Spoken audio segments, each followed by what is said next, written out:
U.S. Imperial Fights and Progressive Rights. I am, as always, your host, Christopher Paul Dugdale, MEDMA. We are Duncanville High School in these United States, and today is January 22nd, 2021. And on this date in history, in 1901, Queen Victoria died. She was 81 years old. She had just finished a 64-year reign.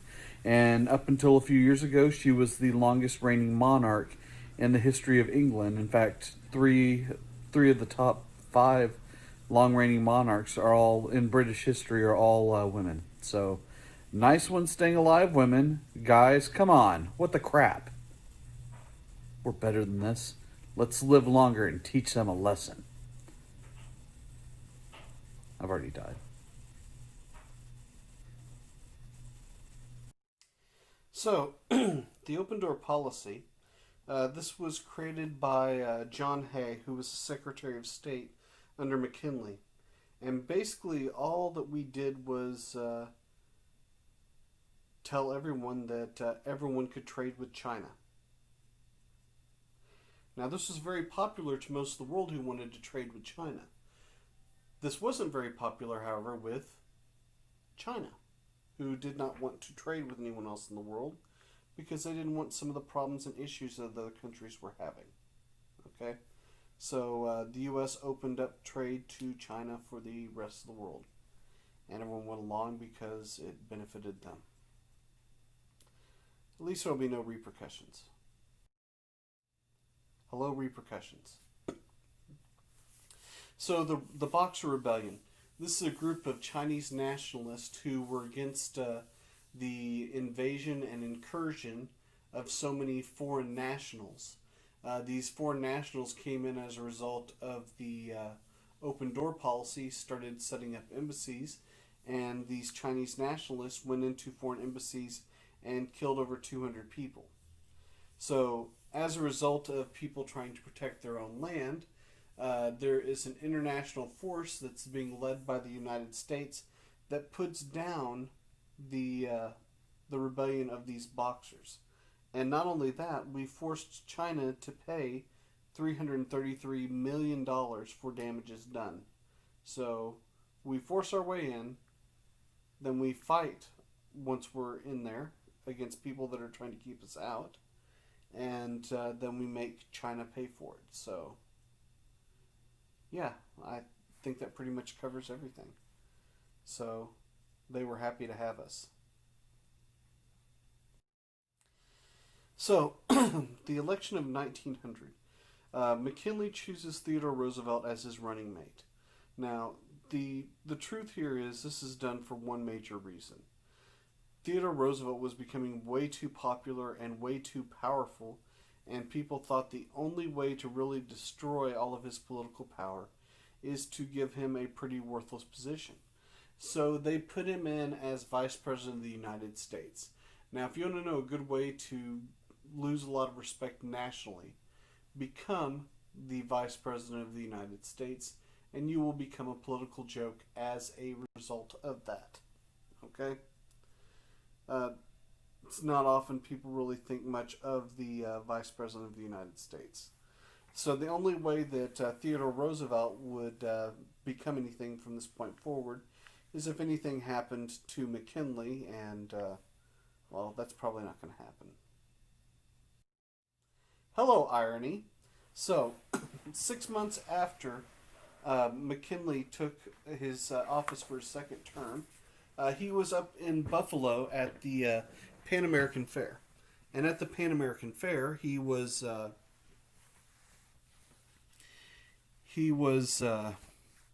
greeting people in a line when Leon Zolgaz walked up and went up to shake his hand, but actually had bandaged inside of his bandage on his hand was a gun, and so he got up real close and shot McKinley, and McKinley would die within a few days. One of the great ironies, though, is at the Pan American Fair, there were two inventions that could save his life. The lesser one was the metal detector, which would have told them exactly where the bullet was, which, was continuing to bleed and, keep him from surviving. When they ran that on him, the metal detector, he was on top of an iron bed, and well, it showed the bullet was everywhere because he was on top of an iron frame. The other invention, which they ended up not using, was the X-ray, which definitely could have done it, but it didn't work. So Theodore Roosevelt then will become the youngest president in U.S. history even to date at 42. Now, I know most people are going to say, hey, wait a minute. John F. Kennedy is the youngest president. He's the youngest elected president. He was 43. So anyway, if you want, we can continue this debate, but this is just me recording this, so good luck talking to me right now while I'm doing it. It's just me and George. Theodore Roosevelt. He was a Harvard grad. He practiced ranching. Actually, he practiced ranching whenever he went out to Montana to kill himself.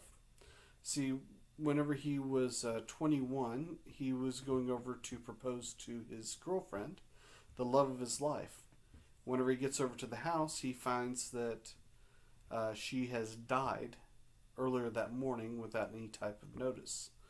Very distraught, he goes home to get support from his loving mother, and whenever he gets to her house, he finds that she too is now dead. This really pushes him over the edge. He goes out to Montana. A lot of people think to kill himself, but he falls in love with the beauty of the territory. He climbs a Matterhorn. He really lives a pretty exciting life. He's the first president to fly on a plane or ride in a submarine. Just about anything exciting you can think. He was a big game hunter that hunted all around the world. Okay? He also had what was called big stick diplomacy, speak softly and carry a big stick. That means basically if you carry a big stick, people won't tell you what to do because you can hit them with the stick. Okay? A large military can get you anything you want. So the Roosevelt corollary to the Monroe Doctrine. Okay? What this says is the U.S. would intervene and interfere in Latin American affairs to maintain stability. If we see something that we feel like needs to be done in Latin American countries, then we will go and do it because it is for their own good, not necessarily because they want us there. Okay? So Latin American affairs do not care for this. If you look over on the map on the right, this is just look at the years of involvement in these other countries. We actually will invade and overthrow the Mexican government. We take over Nicaragua, Cuba, Panama, Venezuela, Virgin Islands, Dominican Republic, Haiti, and Puerto Rico, is now part of the United States. So these are just places that we go just between 1895 and 1930. So in a 35-year span, we go into all of these nations. We don't keep them for ourselves, but in some places we are collecting taxes so that we can get our money back from them. Or in some cases, we're just getting rid of someone we don't like in power. It's our way of bullying people and keeping control. Nice one, United States. Now, this is America as a Pacific power. Now, most people are aware of the addition of Alaska to the United States and Hawaii. But if you look here over, about a 40-year span, we claim just about everything. You see the Samoan Islands in 1899. We talked about that earlier. Jarvis Island, 1857. The Palmyra Atoll in 1898.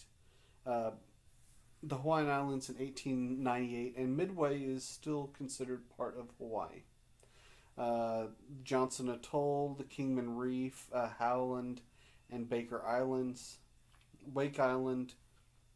All these places are taken so that we have easier launching points to get to Asia and, Japan and China, basically.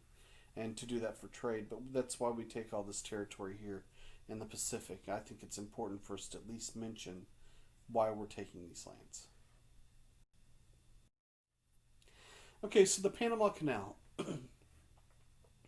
So during the Spanish American War, the USS Oregon had to go all the way around South America, and by the time it got around, most of the fighting was done. Okay, so so basically, we decided that we want to build a canal through the Americas, uh, basically for the better defense of the United States, and just realize that when we build a canal, when we build a railroad, when we build a highway system, all these things are built for one reason, and that is for national defense. Trade and everything else is just a secondary benefit, but for the most part, it is done for money. Okay? So, the U.S. Marines are going to help take Panama to win its independence from Colombia because Colombia was not very keen on us building and controlling a canal through its territory. So we promised a group of people that lived in the peninsula that if they allowed us to build and take a canal through their territory, we'd give them independence and give them special exemptions from tariffs so they can make a lot of money off the United States. Okay? And so that's kind of how Panama gets its independence. We call for, or Panama calls for independence. Colombia decides it's going to try and get through to fight them. We use our navy to blockade off Colombian ships so they can't get there. We use the Marines to block them on land, and that is how Panama becomes a sovereign nation. Okay, and so then we went on to build a $40 million canal through Panama, and it took 10 years to do so for this 40-mile canal, and around 28,000 people died building the 40-mile canal. But it did save 8,000 miles of travel, so all their violent deaths were not in vain. Okay, so the Russo-Japanese War. So what happened is Russia, as it always does, wants a warm water port. Okay, so they were going to take some land from China called Manchuria that the Chinese were not using to the satisfaction of the Russians.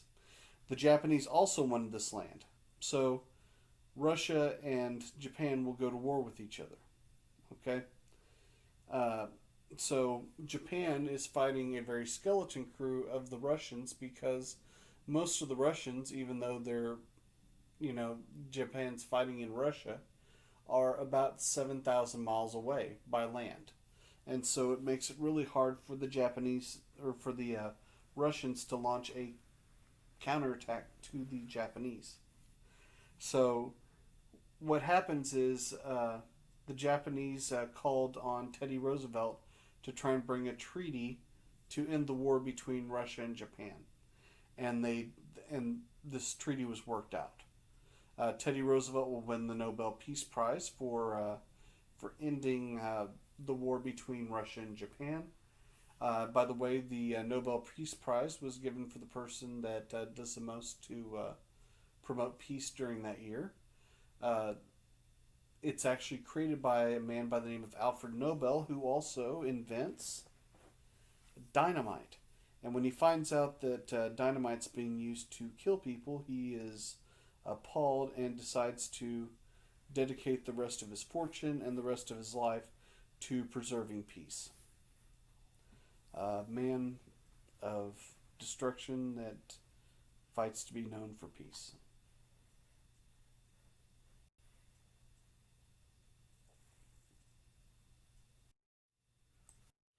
Now, this is going to sound racist, but it's mainly because this is racist.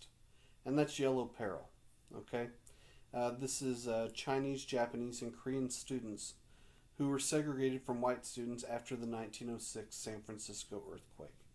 The earthquake leveled the city of San Francisco. There were gas leaks and fires that lasted for about 30 days after the earthquake was over.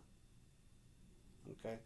And what better thing to do than when you're rebuilding the city to let's be racist towards everyone who is of Asian descent. And they're like, that's a great idea. They pat each other on the backs and they went about doing that. Okay? Now, the Great White Fleet, these are 16 U.S. ships that went through the Pacific to demonstrate just how powerful the U.S. military was. And this will cause a lot of problems with Japan. It's called the Great White Fleet not just because there's a bunch of white people on board, but because the ships themselves were white. Okay. And here in the picture you can see what? At least 10 ships. So there are 10 of the 16. Okay, Orville and Wilbur Wright. Okay.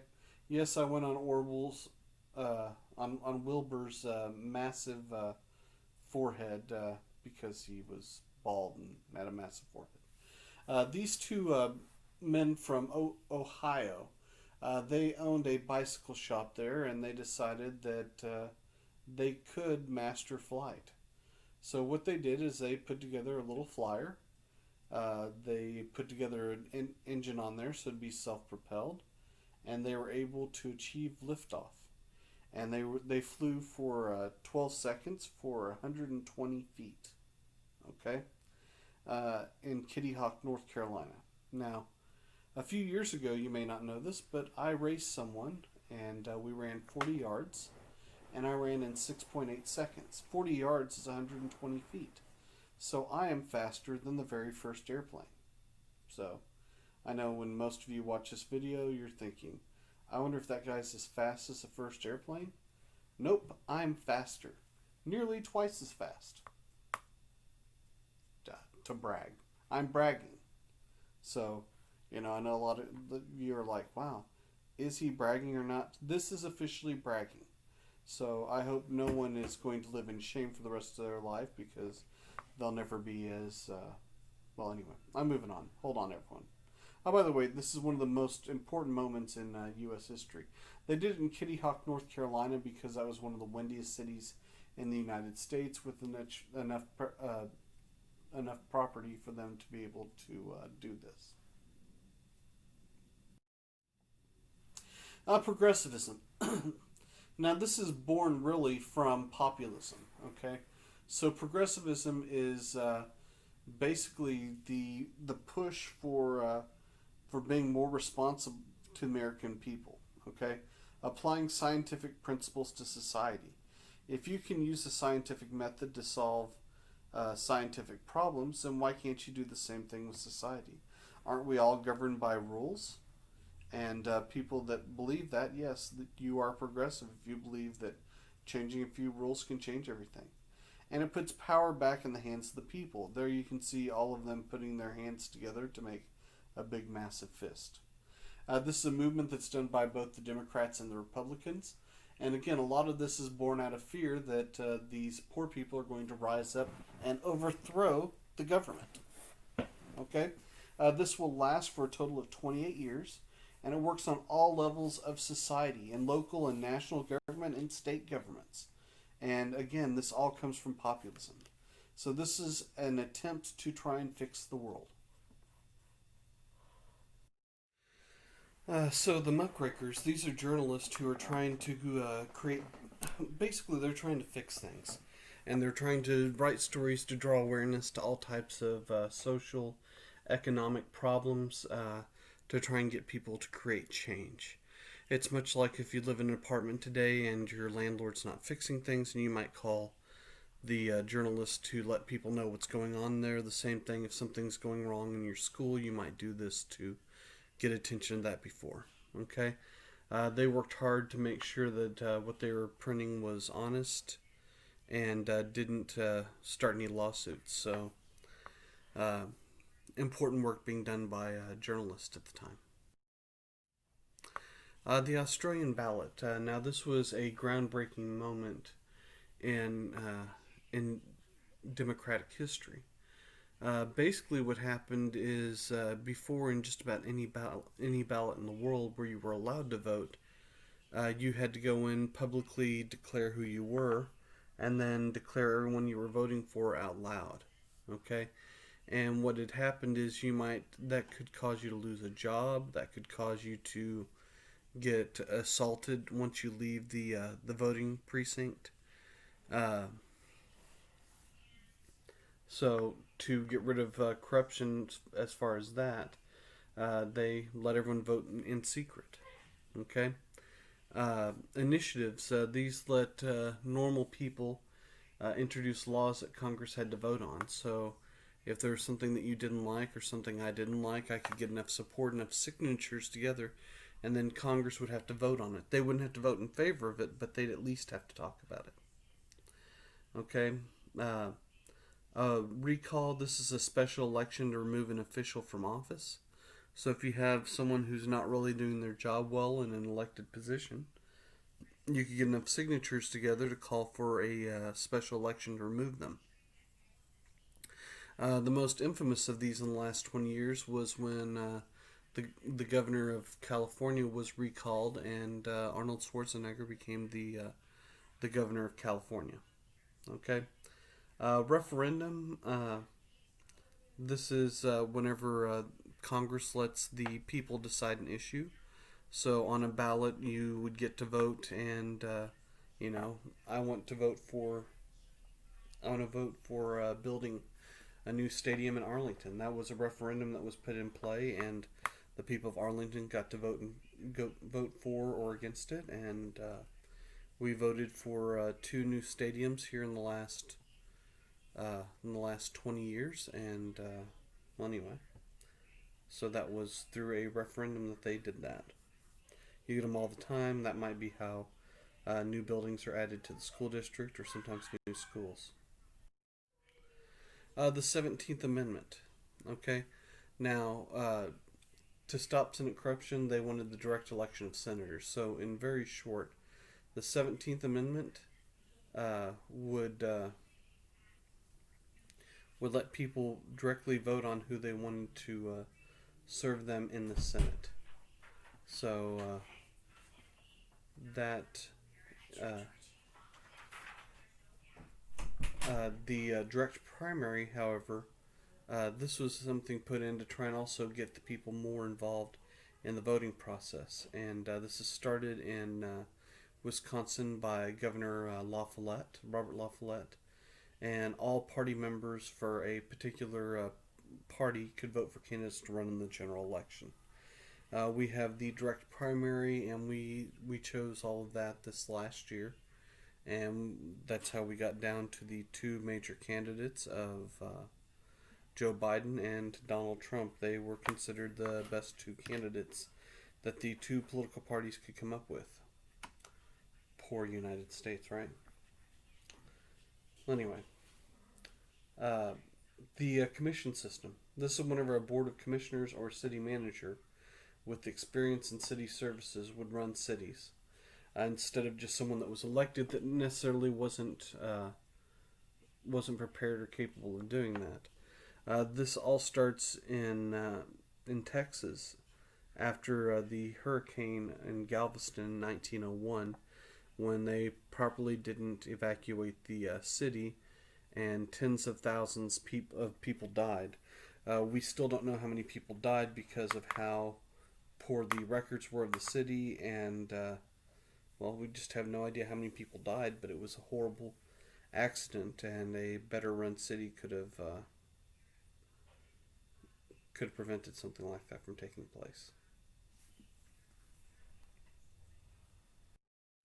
And then, last but not least, we have efficiency or Taylorism. Okay, so this is using the scientific method to reduce waste and inefficiency in the workplace.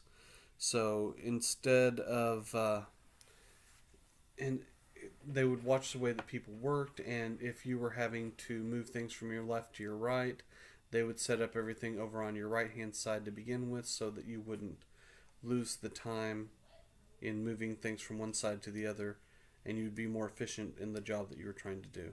Everything was about cutting down the number of steps you had, cutting down the number of movements, and just making it so that you could keep perfecting whatever you're going to be doing in that one moment. A friend of mine is the quality and efficiency expert at Chrysler, and his entire job is to make sure that everyone is as efficient as possible, and so that's what he constantly does all the time.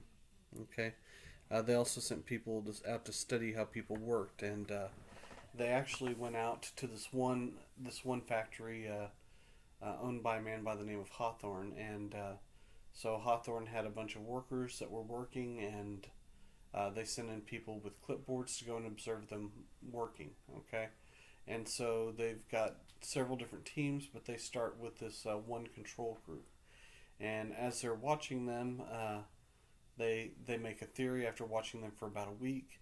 And so after a week, they determined that the reason that the workers weren't working faster was because of the lack of light in the workplace. So they increased the light inside the workplace. And after the first week, they noticed that productivity raised quite a bit. So after the second week, they thought, you know what, you could still use more light in here. So they continued to they increased the light again, and the next week their productivity went up even more. So then they increased light again, and productivity went up yet again. So, they thought they were into something. So they raised the brightness of the light again, and productivity went up again. And it made it seem like the only thing that they had to do to make people more productive was to keep increasing the amount of light in the workplace. But then they tried something strange. The next week, instead of raising the light, they lowered the light, and productivity went up again, which threw out all the research they found before that increasing the light was changing the amount of work they were doing in the workplace. The problem was the entire time that they're doing all these changes, they have someone sitting around watching them work with clipboards. The people there thought that they were special and fantastic, and that's why they were being watched. So they worked harder each and every week, and they'd not reached their maximum output yet. And so it turns out that they were only increasing their work output because they were being watched. Increased light might have helped a little bit in the workplace, but for the most part, the main thing that they learned from the Hawthorne effect was that people behave differently when being watched.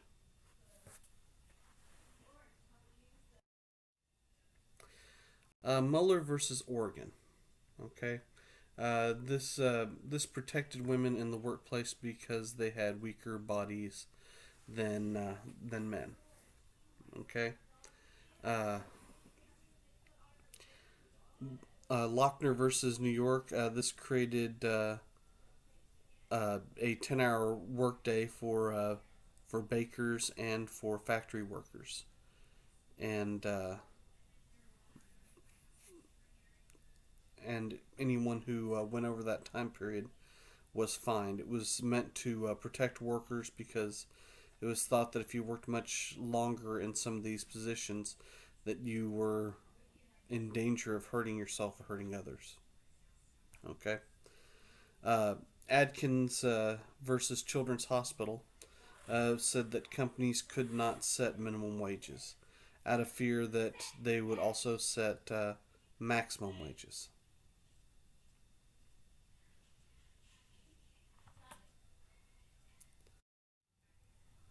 Okay, the election of 1904. Uh, so Roosevelt, at this point, decided that this was his second term, even though he wasn't elected the first one, and he was going to not run again. And one of the things that he would regret more than anything in his life was making the promise that he wouldn't run again. Okay, he won very handedly, uh, and well, that's about all you can say about the 1904 election. So, in 1909, William English Walling, Mary White Ovington, and Oswald Garrison Villard started the NAACP. Okay, the whole idea was to fight against lynchings and to fight for African American rights in court. William English Walling in 1909 was in Lincoln's hometown, or what Lincoln called his hometown before the election, which was Springfield, Illinois, not where he was born, by the way.